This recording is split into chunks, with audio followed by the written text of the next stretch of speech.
Welcome back to the channel. Hope you all are doing well. This is Abhishek on the other side. If you haven't subscribed to my channel, do subscribe to my channel and press the bell icon in order to get the latest notification first. So without much further ado, let's start out today's video.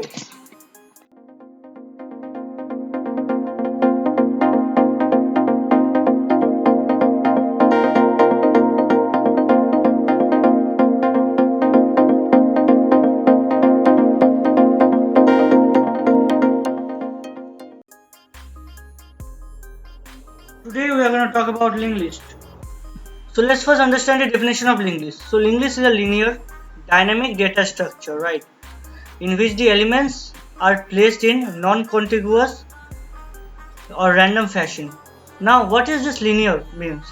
You must have seen array, right? In array what happens if you see let's take an array of size 3.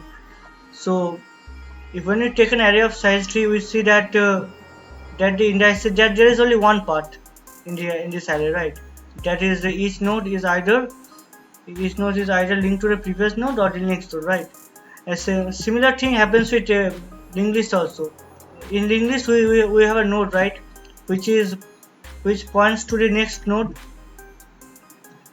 similar to array. But if you talk about nonlinear data structure, let's take an example of tree. What happens in tree? There is a node over here. Now this node is linked to this node is attached to two nodes, right? That is, one is the left child or the right child. Now this is actually a nonlinear data structure because it has multiple parts. Like this can be a part, right? Like this also can be a part. This also can be a part, right? So and hence it is a nonlinear data structure. But in linked list there is only one part, and hence it is a linear data structure. Now what is this term dynamic means? If you see my vector video, then you will find that vector is actually a dynamic data structure. It means that we can increase or decrease the size of the vector, right? Similarly in linked list also we can increase or decrease the size of the linked list, right, such that the number of nodes in the linked list is not fixed, right? That's what the dynamic data structure means. Now in which the elements are placed in non-contiguous manner. So if you talk about array or vector, you will find that the difference between consecutive nodes are actually same, right? The difference between any two consecutive nodes are actually same, right? Because so let's say that we have an integer array, right, and the base address of this array is actually 4000, and there is second, and so this, since it is an integer, so it is of 4 byte, right? So the second index will be at an address of 4004, while the third will be at an address of 4008, right? Now we can see that the consecutive difference between the addresses, right, is actually same. If you subtract 4000 from 4004, you will find that the difference is 4, right? The difference between these two is also 4. But in linked list what happens, the address can be anything, right? So it can be 8000, okay, and this address can be 9000. It doesn't matter, right? Whenever the linked list finds a free space, it can be the address, right? So the address can be 8500 also, right? Now and hence, and this is what non-contiguous or random fashion means, right? Now let's see how does a node look like. So let's take a node, okay? Now this is a node, right? The node has two parts. I am currently talking about single English. So the node has two parts. One is the data, right? Here is the portion of your data, right? And here is your address, right? This is the portion of your address. Now these are the two parts of a node, right? And you can say that this is the address, this can be the address of the node, right? Now let's consider a node which has data as 5, right? Now since there is only one node, so this, okay, the value of this will be, so this node will be currently pointing to null, right, because it is currently 1, right? But let's say that we have but let's say that there is another node, right? Okay, so let's say there is another node which contains a value 6, right? Okay, and it is at a position of 9000. Okay, now this 9000 will be stored over here. The reason being that, see, currently this is our head node, right, or the starting node, right, whose address is 8000, right? So seeing this value, now we can move our pointer to the node at 9000, right? So this value is very important, that this 9000 value. So this actually signifies the next node of this node, right? And since there is no node after this, so it will be null, right? So we are going to store null over here, right?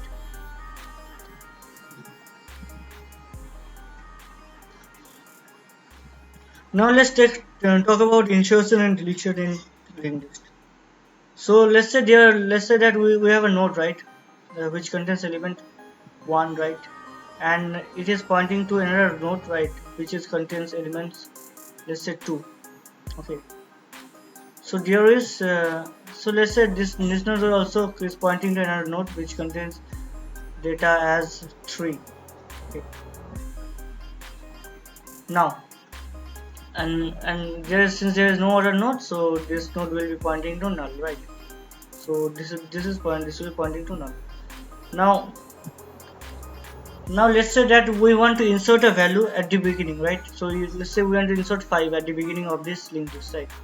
So currently our head is pointing to headed over here. Let's say the base address of this be 8000, right? So this value is 8000, right? Now we want to insert a node at the beginning of this linked list, right? Now you only say that if we want to insert a linked list at the beginning, then what will happen? Which means that we need to point this node to this node, right? Such that this node will be our second node, and we need to make our head instead of pointing over here, we need to make our head point to this node, right? And thus doing this, our goal will be fulfilled, right? But let's say that we want to insert a node at the back. Now if we want to insert a node at the back of this linked list, what we're going to do is that we can make this node, which is currently pointing to null, point to 6, right? Okay, and so this link will be crossed out, and now this node will be point to 6, right? And hence we will be able to make our element get placed at the end of the linked list, right? But let's say that we want to place of 7, right? There's a node 7, right? And we want to place this node in between this linked list, right? So let's say that we want to place the 7 at the place of 2, right? So if we want to place the 7 at the place of 2, what are we going to do? We need to remove this link at first, because 1 is actually currently pointing to 2. So we'll make this guy point to 7, right? And we'll make this 7 point to 2, right? So our 7 will be pointing to 2, and that's how we are going to fulfill our goal, right? Now let's see how we can delete the node from the. So that we want to delete the first node from the linked list, right? Now say if we want to delete this first node, now this head is going to be.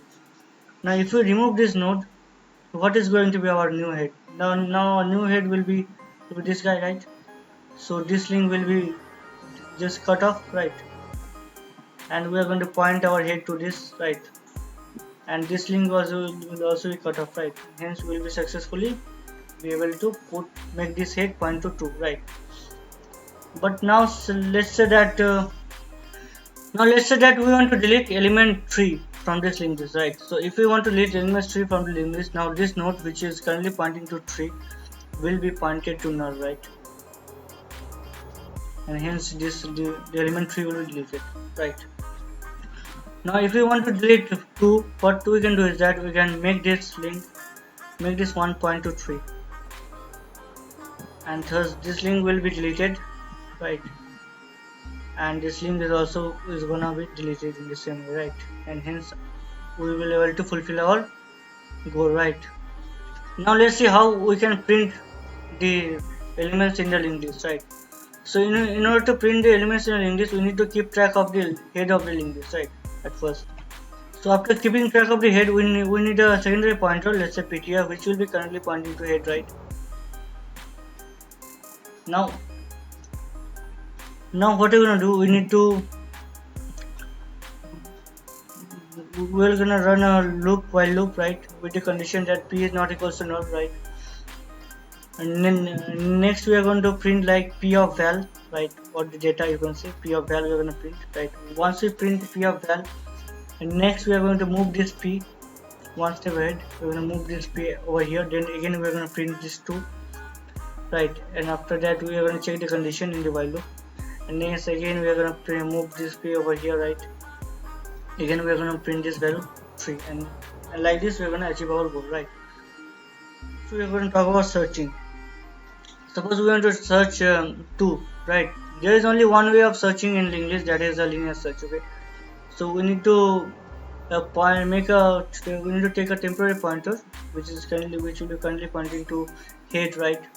And then we're gonna check for like p of val is equals to our target or not. If it is not, then we will move our pointer one step ahead, and we're gonna check whether this guy over here is actually equals to a target or not.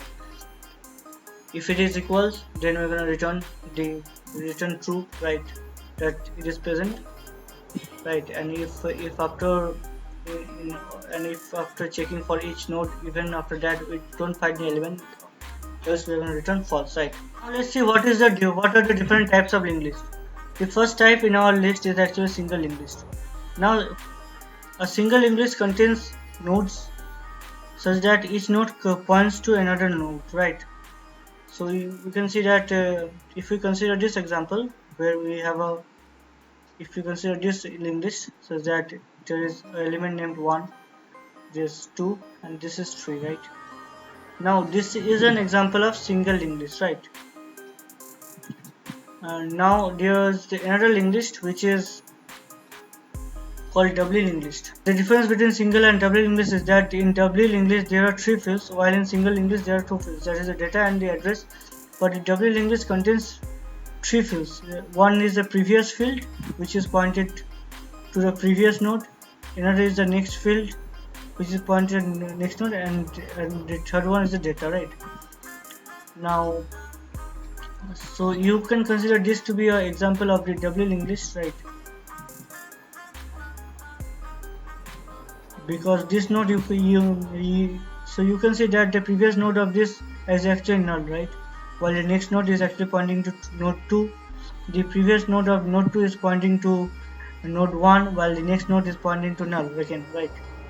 So the next type in our list is actually a circular linked list. So circular linked list, in circular linked list we don't have null, right? So let's consider this example. Let's say that we have a node 1 which is currently pointing to 2, right?